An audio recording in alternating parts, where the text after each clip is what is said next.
In today's episode of The Space Hacker, we'll take a detailed look at the Capstone launch. Capstone, or the Cislunar Autonomous Positioning System Technology Operations and Navigation Experiment mission, launched on the 28th of June from the Mahia Peninsula in New Zealand. Gosh, that name is such a mouthful. NASA is really good at coming up with these cool acronyms. The spacecraft is wee bit tiny.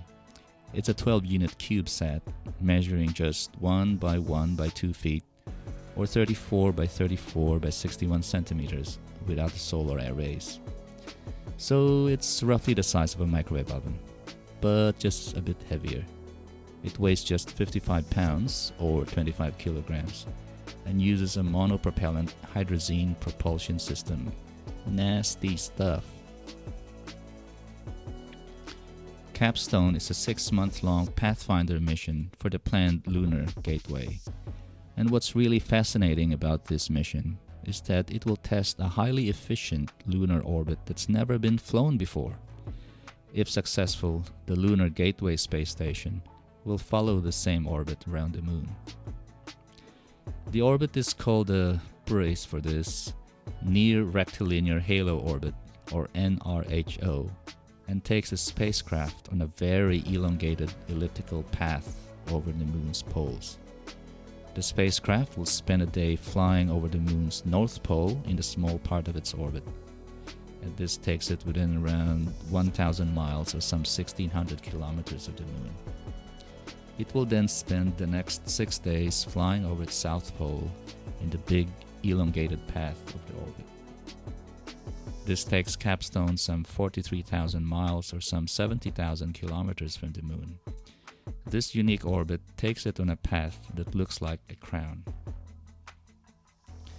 Now, one reason why NASA chose to test this orbit is that it's highly stable and is relatively close to the Moon. It requires minimal energy to maintain, putting a spacecraft in a precise balance between the Earth's and Moon's gravity.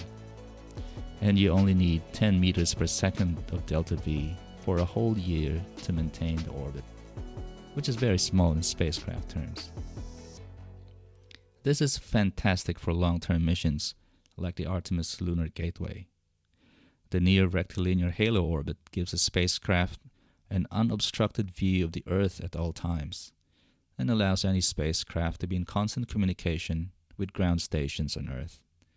So if you're on long-term assignment on the Lunar Gateway, you'd not want to miss your favorite TV episodes. Capstone will also test new peer-to-peer navigation capabilities by communicating with NASA's Lunar Reconnaissance Orbiter. This has been orbiting the Moon since 2009. Onboard Capstone is software called the Cislunar Autonomous Positioning System, or CAPS. Instead of relying on ground stations on Earth, Capstone will communicate with the Lunar Reconnaissance Orbiter to get positional and velocity data. To do this, the CAPS software measures the distance between the spacecraft and the Lunar Reconnaissance Orbiter and works out how fast the distance changes. CAPS then calculates the spacecraft's velocity and position in space. Truly fascinating stuff. Capstone launched on top of Rocket Labs' Electron rocket with its unique battery-powered 3D printed Rutherford engines. At 9:51 p.m. New Zealand time, the main engines from the first stage lit up and sent the rocket off from the beautiful Mahia Peninsula on New Zealand's North Island. 5, 4, 3, 2, 1. This spot is perfect for a launch. To the east is all ocean with little to no marine traffic. After that flawless liftoff, the rocket went safely past the point of maximum aerodynamic pressure, or max-Q, at around 1 minute and 30 seconds into the flight. Shortly after, onboard flight computers commanded the first stage main engines to reduce power and shut off. Stage 1 separated at 2 minutes and 30 seconds into flight, sending the second stage on its way to orbit. Fairing separation occurred at around 3 minutes and 17 seconds. At this point, the second stage is traveling at over 5,200 miles an hour, or 8,400 kilometers an hour, at an altitude of 69 miles or 111 kilometers. At 6 minutes and 24 seconds into flight, the second stage ejected its spent battery to shed weight, swapping in another battery. Finally, at around 9 minutes, we had SECO, or second engine cutoff, and the kick stage carrying Capstone separated from the second stage. The Proton lunar kick stage will remain in a 102-mile or 165-kilometer parking orbit as it performs orbit-raising maneuvers using its Hypercurie engine that will take it on a ballistic trajectory towards lunar orbit.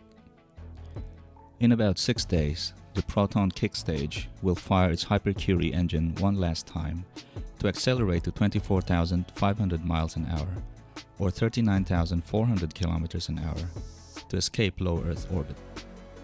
Within 20 minutes of this final burn, Capstone will separate from the Proton kick stage. Capstone's journey to the near rectilinear halo orbit is expected to take around 4 months from that point. And once it arrives at its lunar orbit, it will then spend the next 6 months performing experiments to complete the mission.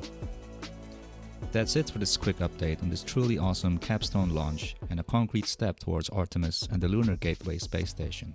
See you next time. Thank you for watching. If you like the content, please hit that like button.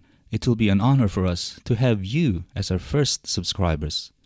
So hit subscribe and click that notification bell. Add a comment and share the video on social media. Your support means a lot and will help us grow this new channel. You can find us on Twitter and Instagram. I hope to see you again next week.